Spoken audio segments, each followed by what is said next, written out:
Hello, folks. Thanks for joining us today. We'll give everyone just a couple minutes to get settled in, and we'll go ahead and get started.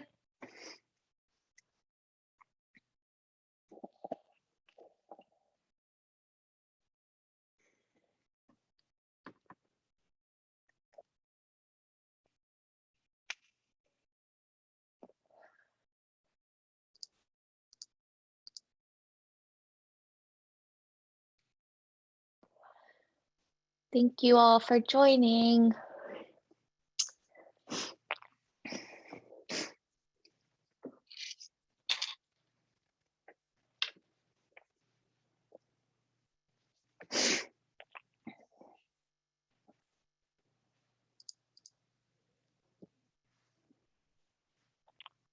All right.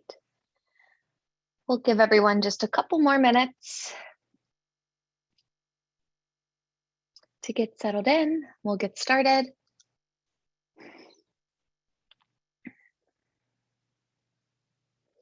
So for the folks that are already on today, today is considered office hours. So our main goal is to get some questions answered that you have had about active pipe. So in order for us to kind of get started, if you'll use the Q&A section at the bottom of your screen and start typing in some topics that you want to cover, that will be very helpful.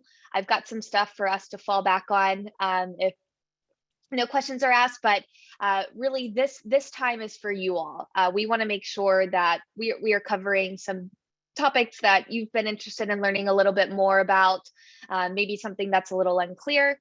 So if you have those questions or those topics that you want to discuss, please drop them in the Q&A or the chat at this time, and we'll go ahead and give it to the top of the 5 to get started.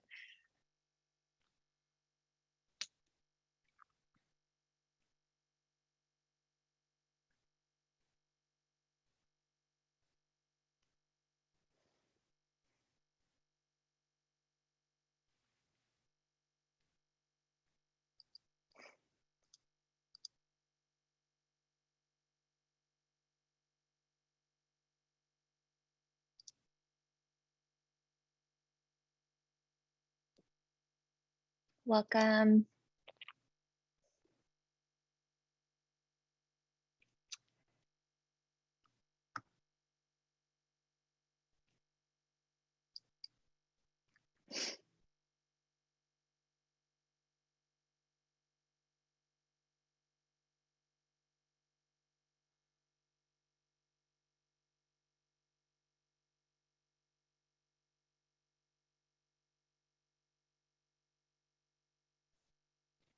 For the new joiners, if you have any topics that you're looking to discuss today, please pop them in the Q&A or the chat, the bottom of the Zoom itself, just so that we can get some of those questions and start turning those wheels on what we're really going to be covering today. This time again is for you all to tell us what you're interested in learning more about so that we can get you on a higher level of active pipe knowledge.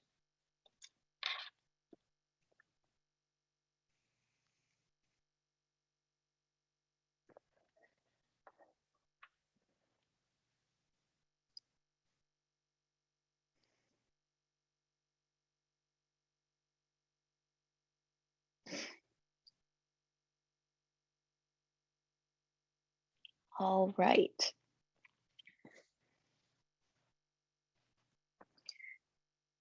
So once again, welcome everyone.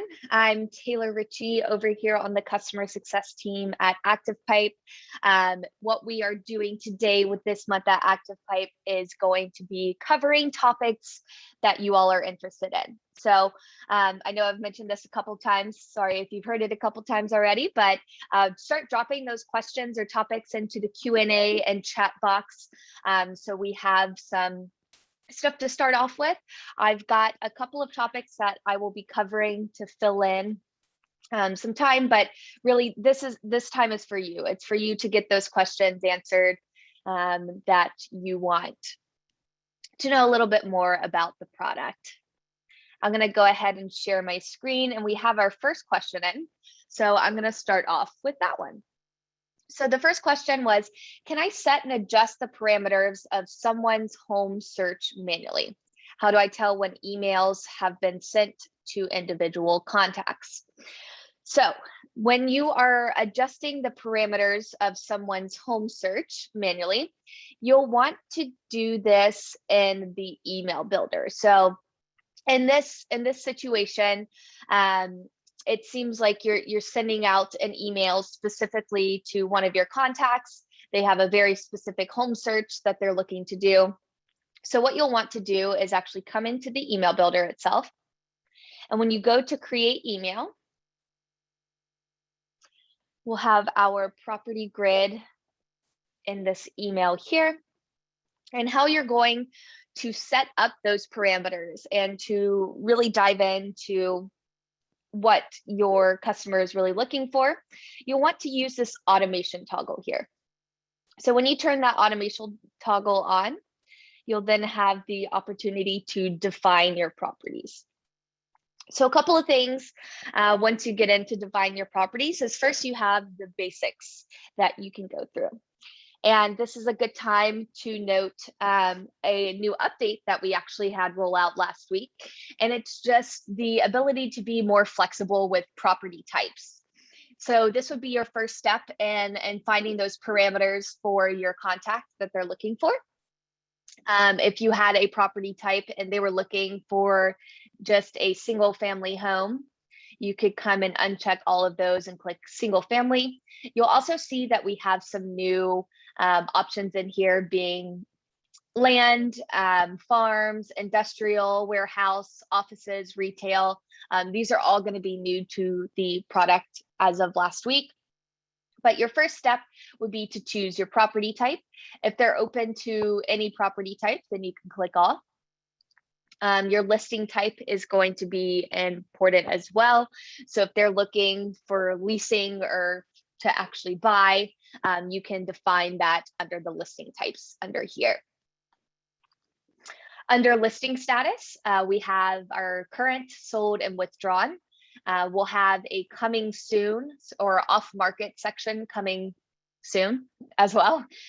So you can portray those properties that are not yet on the market. So that's going to be a great tool that you can utilize as well. Your next step is just to do your zoning type here. You'll see that residential is going to be what the product is innately checked into. If you had commercial or land, you could do that as well. Now, outside of these basic property definitions that you can choose, you also have your order by date. So if you wanted to order by newest to oldest, which is going to be what is the provided option at top, you also have some other options, being with price, date sold, date modified, suburb area. So you have the option to do that as well within the basics. Now, under our advanced sections, this is where we'll be able to start to get a little bit more granular with what exactly we're looking for. So we can choose within here if we want a price range. So if they have a price range that they are trying to reach, we can type that price range in here. Say that their minimum was 100,000 and their maximum was 750. We could type that in. Some other options you have to choose from to define those properties more is the location of the property as well. So under the location, we'll see that we have the option to choose from a suburb, region, state, or postcode, zip code being a great one. So this is going to be how you kind of set that up manually. Now, something that is also great tool to use to kind of creating those parameters for the contact that you have is we have this area called Smart Match. And Smart Match is a great tool once ActivePipe starts to learn about your customer's profile, as they start to interact with emails, and as well within their contact definitions of what they want for a house. So all of their property requirements that they have, which we'll show you here in just a second. So Smart Match, what this is going to do is it's going to base the properties that we are searching for off of these requirements that we have listed here. So if, let's say, I was interacting with one of your emails and I was constantly clicking on properties that were in the price range of 500,000 and 750. And ActivePipe is going to acknowledge that and understand, begin to build a buyer profile for me and say, okay, Taylor really is interested in houses within the price range of 500,000 to 750. What Smart Match does, if you were to click on this, is it would only send me properties within my price range that I'm looking at within this area. So it's a really great tool that you can use based off of buyer preferences and based off of past interactions that customers have had within your emails, within the property feed specifically. So we're tracking what they're clicking on, and if they're clicking on multiple 4-bedroom, 3-bathroom houses, we're going to go ahead and make the assumption that this is something that they're really interested in. So you can choose the Smart Match on these requirements to only send out properties to that customer that meet what they are actually looking for. So inside, outside of the Smart Match and the advanced and basic, these are really how you're going to define those property searches within what your customer wants. Now, I want to take a step back and go to a contact profile. Let's see. And I might actually have to add a contact. So I'm going to actually create a contact. This is a good rule of thumb as well. If you're not using a CRM integration, and you ever have a one-off contact that you want to add in very quickly, you would be able to just add that contact without having to do a general CSV report. I'm just going to enter in this information really quickly.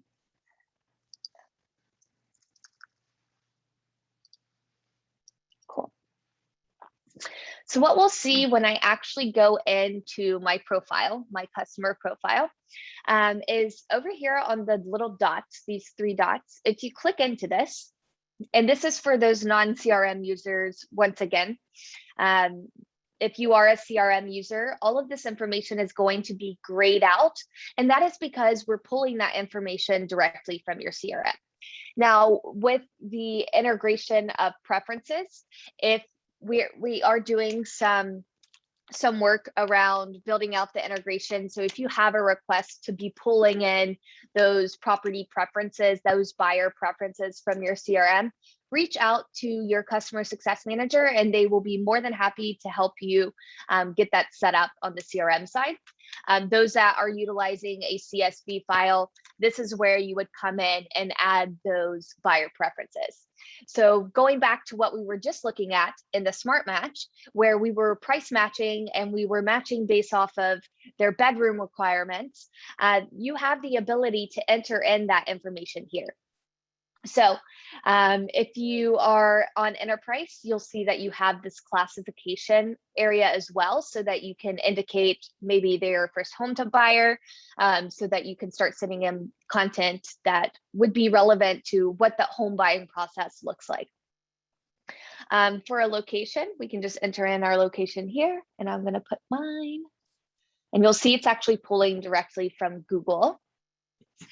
For zoning types, say that I was strictly residential and I was looking for a single family home. You'll see that you have all of these options down here that are actually going to be consistent with the ones that we saw in the email builder. So for bedrooms, let's say my minimum was 3, my maximum was 5. Same with bathrooms. So you'll see that you can start entering in all of these preferences that you'll then be able to utilize when you are sending out those emails. Oops.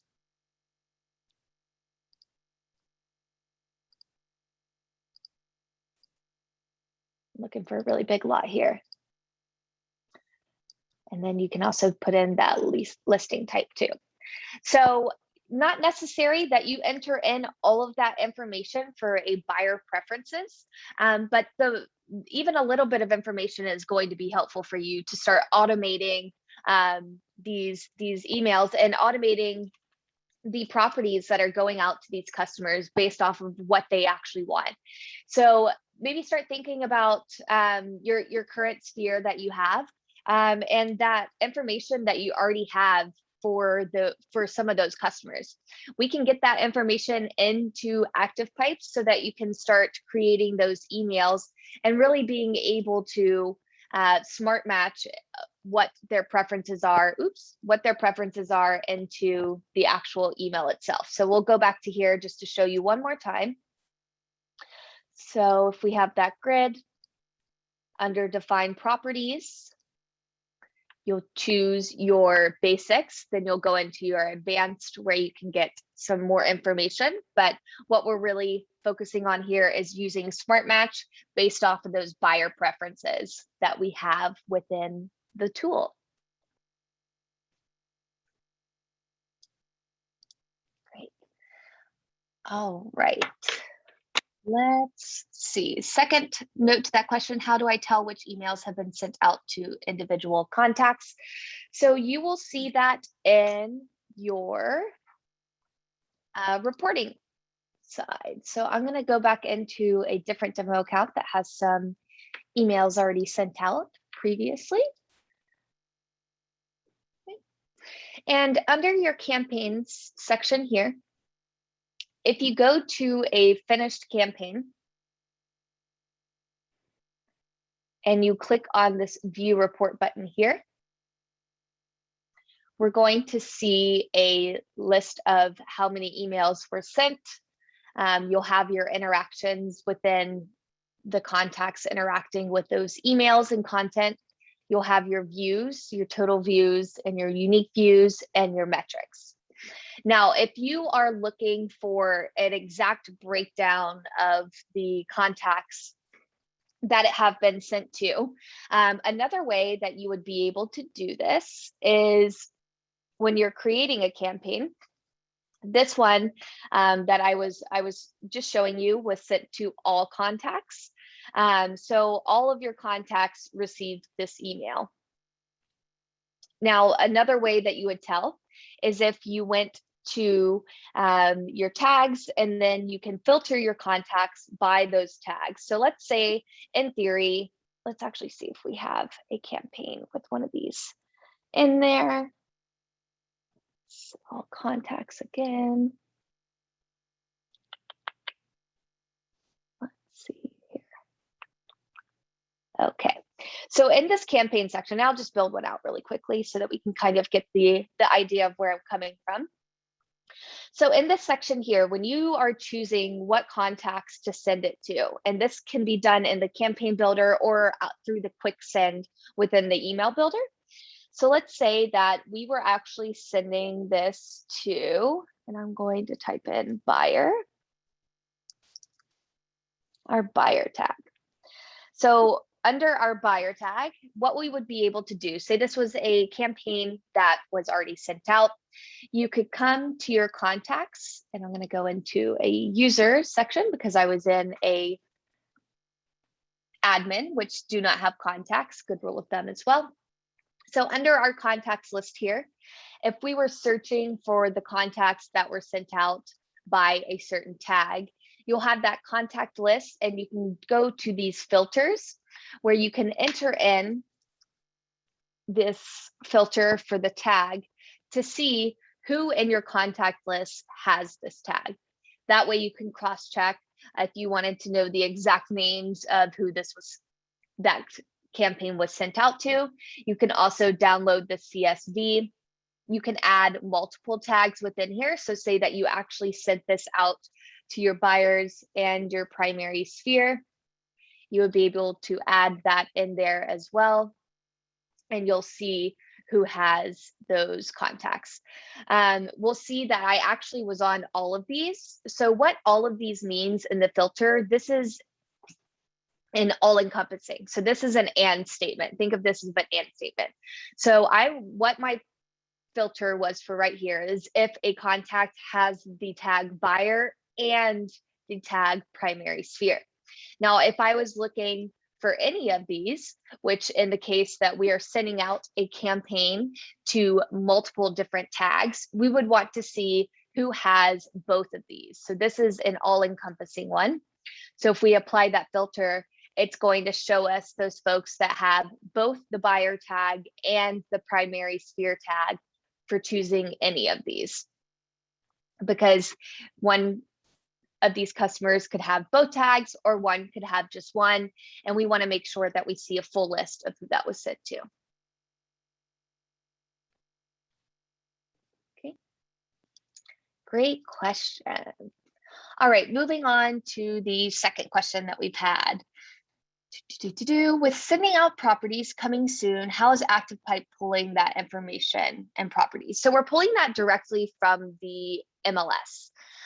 So the coming soon section, if your MLS supports any of those off-market or coming soon properties, then we have integrated that portion into ActivePipe.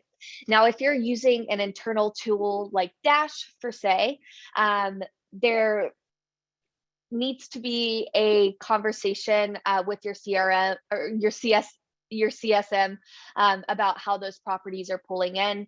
I know that that is kind of a manual setup, and sometimes you want to make sure that you're not having duplicate property information in Dash that's pulling into ActivePipe.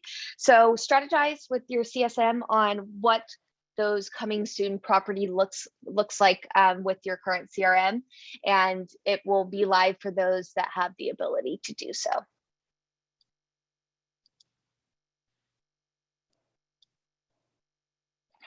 Great first two questions. Anyone else in the crowd have a topic that they want to discuss today?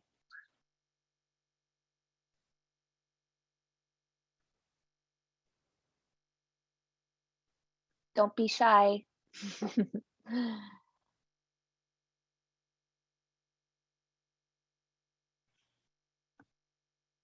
All right.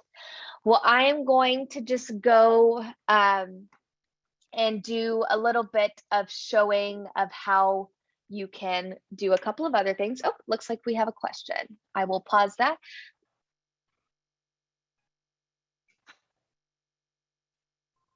Okay, inform agents not to send mass email lists. That includes all agents. I get way too many emails from agents that target clients, not agents with marketing information. So this is an interesting comment. What I would say for this, if agents are sending mass email lists, mass emails to lists, all lists, like the all contacts within the campaign, that's never really a best practice of ActivePipe. So what you should really drive home, if you are on the marketing side on this call, this is a good time for us to kind of just discuss how you are portraying ActivePipe as a tool, and how you're guiding your agents to coach. If you're an agent on this call, this is great because you can kind of listen to the importance of segmenting your contacts. So the first layer of segmenting is with tags. So in our contact list, when you're importing contacts, or if you have a CRM, you have that ability to tag your different contacts so that you can send out the relevant information to them and not just e-blast everyone that's in your sphere. So what's really important is to have these contacts segmented, right? So you'll see under a contact profile, we have a list of all of the tags that is for that specific contact, that potential customer. And this just allows you to send out the information that they are going to want to be most interested in. So when you are tagging and you're going through your sphere and you're thinking about the different groups of contacts that you have within there, notate that. and do it within ActivePipe if you're using a CSV, or do it within your CRM, and it's going to come back into ActivePipe. But this just allows you to send that most relevant information to each of those users without spamming them, in a sense. So what you can do, you can always add a new tag into the contact profile. You can do it at the time that you upload the CSV. But when you're in the campaign, you'll see that when you go to send out an email, this all contacts button really should never be utilized. I will never, ever suggest someone to send to all contacts unless they're in an account and it's just all internal employees as contacts in that account. Then we could suggest that that would be okay in that part. But we always want to utilize this section so that we can send to our specific tags and audiences. So think of this, and say that we had created a just listed email. And in this just listed email, we want to send this to our buyers or to our primary sphere, however you have that group segmented. So what we could do is we could choose our tag to send to just our buyers. And that way, when we are creating that campaign to go out, it's only going to send to our buyers. And this alleviates the problem of people unsubscribing from your content because it's not relevant to them.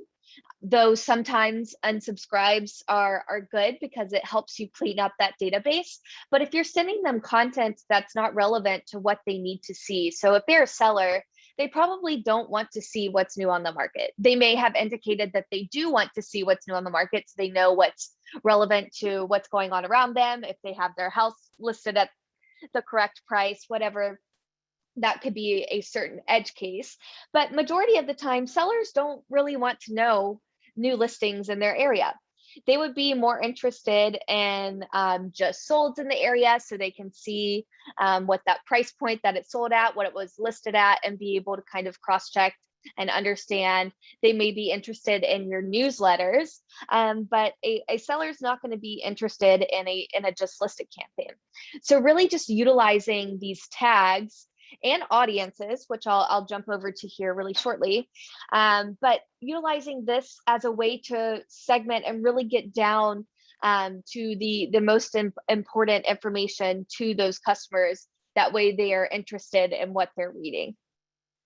Now, with our audiences, I do want to share some information on audiences, as it's a different layer of tagging. So we have our tags. We have that first set of grouping your contacts and being able to segment them within ActivePipe. Now we also have audiences, and audiences are an additional layer to tags that you can still send out information to these groups of people in the audiences. So I'll just walk through the process of creating an audience. So we would go to create an audience. We would name our audience what we wanted it. Now I'll just name it 1112 for today. And then we'll see something very similar, our filter section, as we saw in our contacts when we're looking at our contacts. So if you drop down through this filter, you'll see that you have a lot of different options to filter by. So say that we wanted to filter by a tag, and that tag being a buyer. And then you also wanted to filter by preferences. So let's see our buyers that have a price preference is equal to, let's say, 950. Now, once again, with these all and any, all of these means that the contacts that are showing right now would have both the buyer tag and a price preference of 950. So for most audiences that you're creating, if you're trying to layer the information that we're pulling from, you'll want to stay on all of these. Now, let's say that we were creating a campaign to send out to any buyer or anyone with this buyer preference. You could use this or statement, the any statement here, to do that as well. Now, once you have your audience saved, And I'm actually going to change this as buyer 950. And I'm going to save that audience. So what we'll see when we come back into the campaign builder, if we're creating like a luxury listing campaign for a new listed luxury property, we could come in here and we'll see that our audience is going to be saved in here. So it's only going to send out to those folks that are both a buyer and have a preference of 950 and higher. Okay.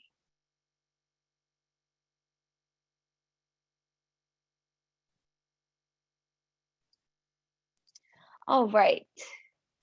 Next question. I'd like to know about how and what CRM Salesforce link into ActivePipe and best practices when working between the two. All right, well, let me pull up some more information for you. And I will talk about Salesforce specifically, but I'm also going to go to our page here and take us to our integrations page. And I'm just going to drop this in the chat. If this is something that is interesting to you or something you want to know more about, please feel free to go on here and check out what CRMs we do integrate with. If you click, oops, see all, it's going to give you the full list of all of those. Now for Salesforce specifically, I'm just pulling up my notes on Salesforce so I can give you the most accurate answer. So please bear with me while I log in here.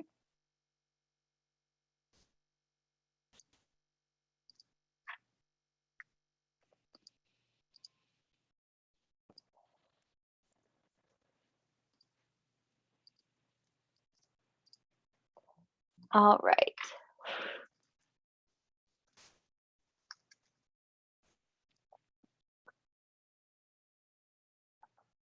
Okie dokie.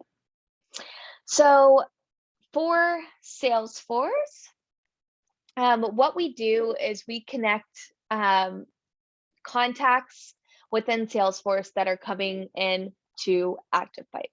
Now, within those contacts, we have the ability to tag and segment those contacts coming in. This can be made into a two-way street. So the information that we would be pushing back into Salesforce is going to be the clicks, opens, and sends. We can also push back those emails that are sent by default. So out of the box with the Salesforce CRM, it's not going to be a two-way street, but we can set up that integration. If you have an IT team, we can connect them with our IT team to make it more of a fluid system. So really what you want to think about when you're utilizing CRMs and ActivePipe is your CRM as your source of truth for your database. So any information on contacts, all of that should be handled within the CRM that you're working within. That information is going to come back into ActivePipe, and it will allow you to utilize that information when creating emails and sending out content to your contact list. But we can also set up a two-way street for some of those CRMs. So in specific, what has a two-way street right now is going to be our Copper integration. Our Salesforce can be made to be a two-way street. MoxieWorks is going to be a two-way street, and Close is going to be a two-way street. And we're working on a two-way street, meaning pushbacks of information into follow-up boss as well. So it can be a great tool to use in tandem with the CRM. CRMs should really, again, just be your source of truth for your contact information, and ActivePipe should be viewed as that email marketing platform where we can, in hindsight, push some of that information back about the emails, how many emails were sent, if they were opens, clicks. It's really going to depend on which CRM that you're interested in and what that connection looks like. So if you need further clarification on your specific CRM or one that you're looking to purchase, reach out to your customer success manager and they'll let you know the exact flows for both of the incoming information and information that we're pushing back into that CRM.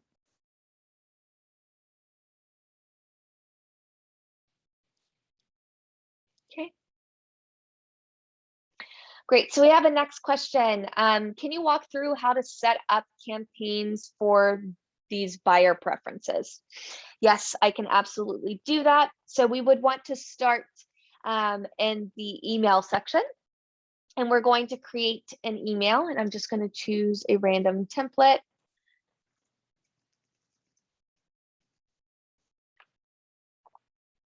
Okay, and I'm going to name this test. Great. So first things first is for us to set up those parameters.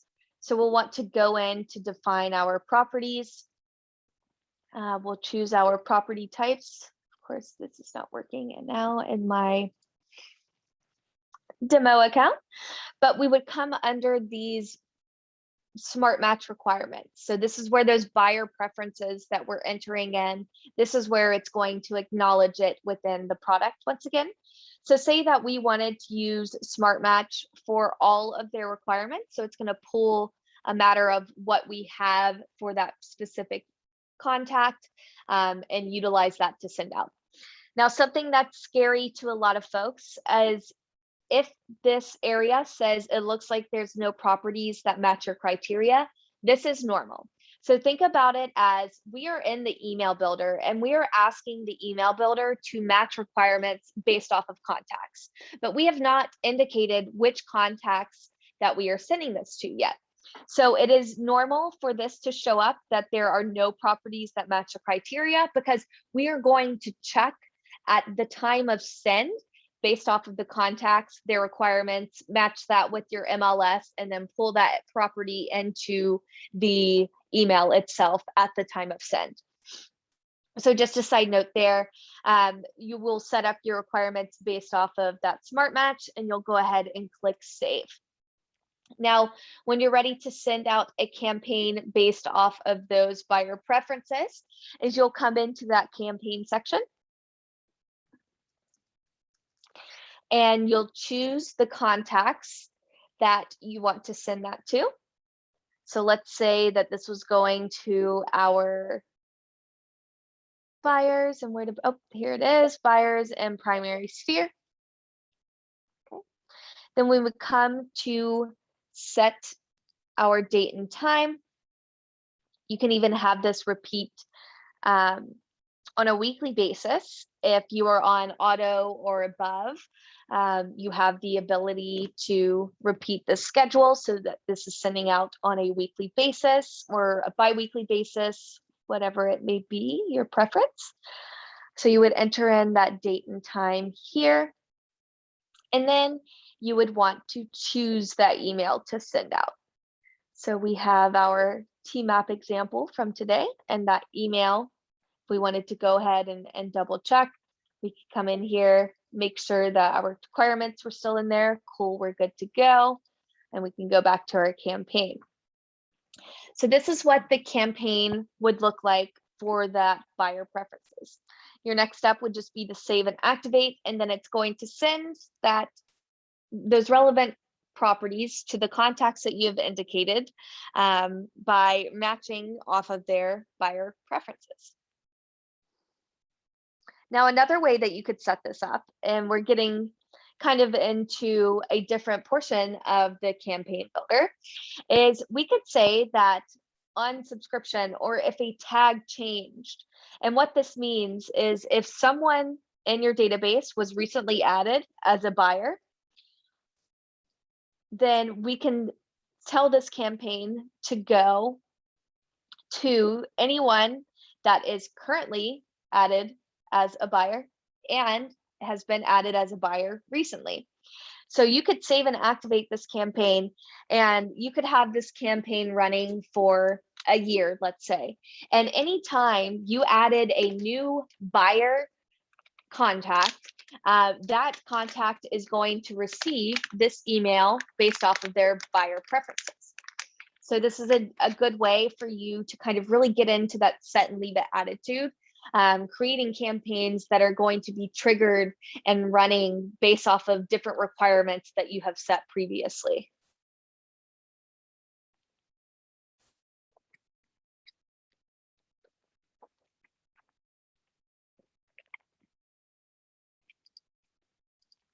Okay.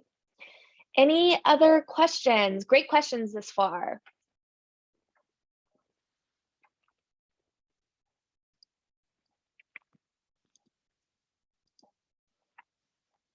All right.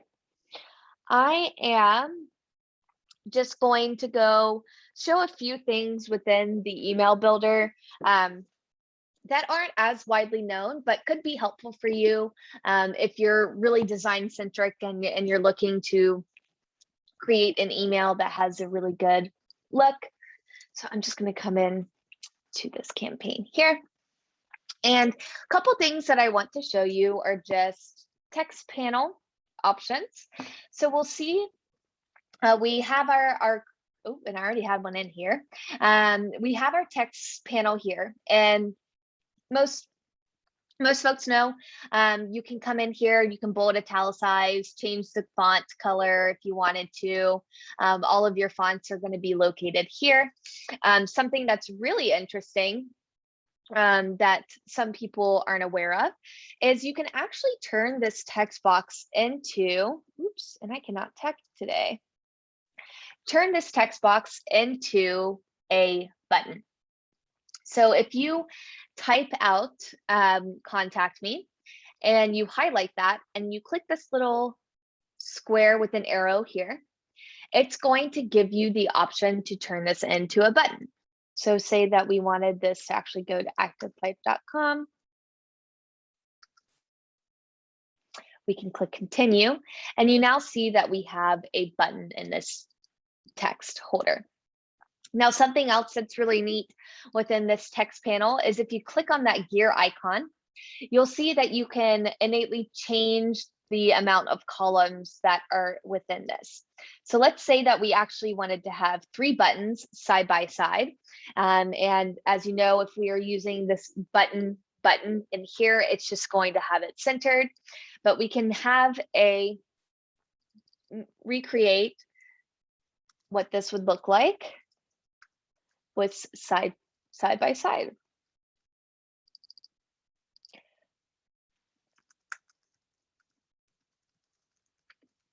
Just going to copy this for the next one.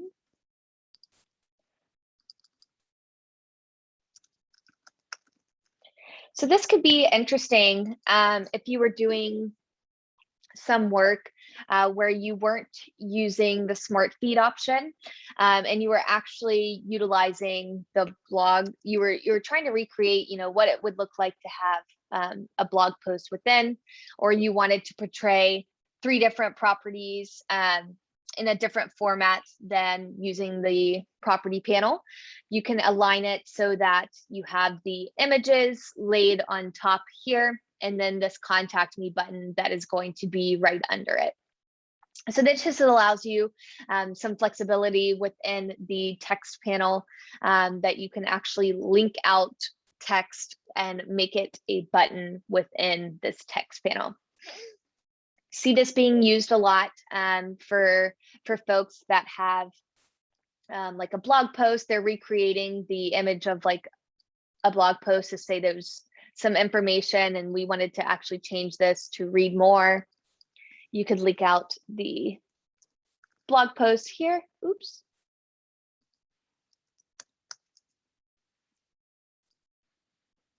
That way it looks kind of like it does if you were to utilize a blog post feature. Just like this. Some cool stuff within there. Let's see. It looks like we still don't have questions. What am I going to cover next? Let's talk about the sending settings and what you can do. Actually, that's not true. I'm actually going to show you how we can do some fun stuff with these text panels. So say you're using this to add in some additional content. Maybe it's a blog post, maybe it is just some general information about what's going on in your area. A really neat tool within the gear icon that we can do is rearrange kind of how this is set up. So say that we wanted to have these images and text kind of offset to be able to split what it looks like. So you'll see right now the image is on the left, text on the right. You can do image on the right and text on the left. You also see that you have the option to do some different column splitting. So right now the photo is 50% of the column and the text is 50% of the column. You can change that to be a little bit different, and I'll show you what that looks like in a different one. So we'll see that our alignment kind of went off and it looks like a nice little tic-tac-toe board or chessboard, whatever you want to call it. But it just allows you to change the dynamic so it's not just all photos and text on the same panel, same side of the panel. Let's say that we wanted to change the column split so that the image was smaller and the text was bigger. We can do that by utilizing this column split section here. Say that we wanted it a lot bigger and less text, you can choose to do it that way as well.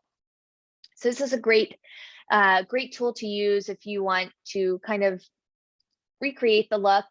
Maybe the image wasn't as important and the text is more important. You have the option and flexibility to go in here and do that. You also can change your image inset. So making it kind of less of a padding in between the outside and the inside of the panel itself, as well as the padding for the actual text and image column.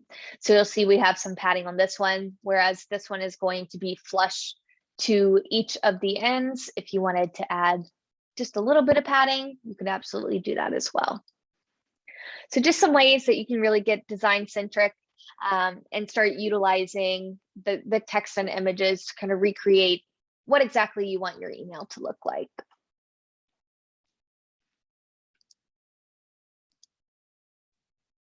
All right. Any other questions? Okie dokie. I'm going to cover one last thing just about communication sharing and what that looks like. So if you are on the marketing side of things and you are creating content and you really want to share that content, even on the agent side of things, sharing that content to other users just so that they can kind of have something to start off of. If we go to create an email, and let's say we wanted a property grid in here, and we had our definitions defined. Oops, I'm going to take that off for the sake of this. All right, so let's say we saved this email, and you just saw that I did a number one no with an active pipe, which is trying to save without entering in that subject line.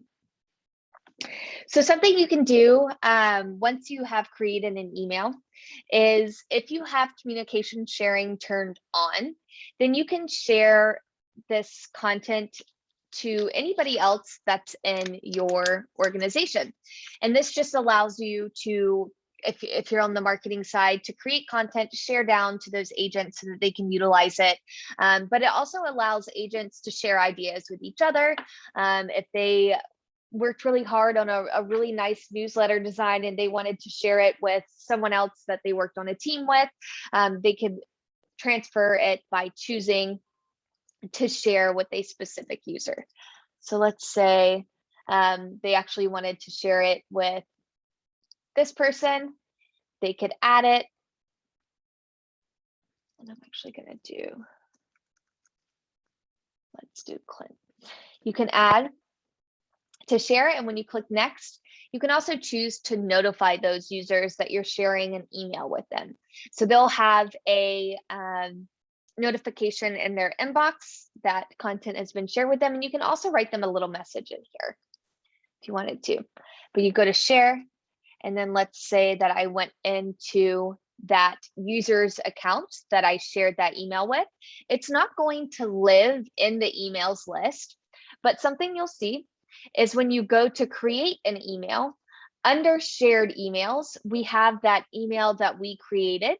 So it's going to live under the shared emails under the templates so that they can go in and still make their own twist to this in order to be able to portray the exact message that they want to.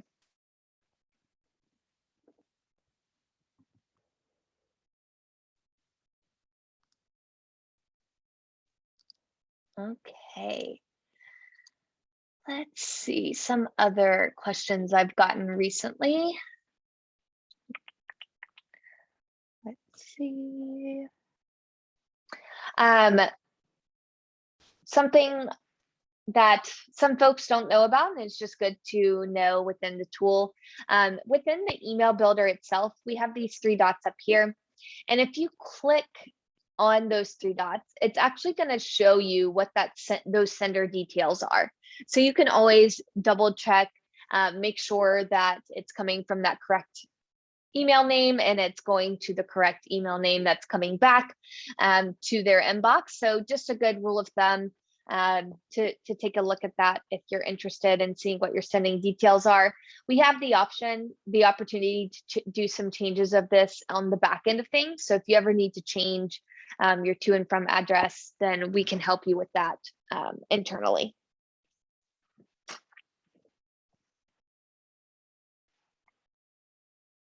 Okie dokie. Alrighty then. Any last minute questions before we wrap up today?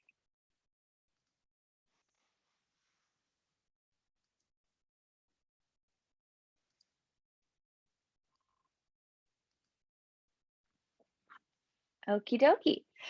Well, I thank everyone for coming to this month at Active Pipe today. Thank you for asking such great questions, and I hope that we were able to get them answered today. If you have any other questions, please feel free to reach out to your customer success manager. They'll be more than happy to help.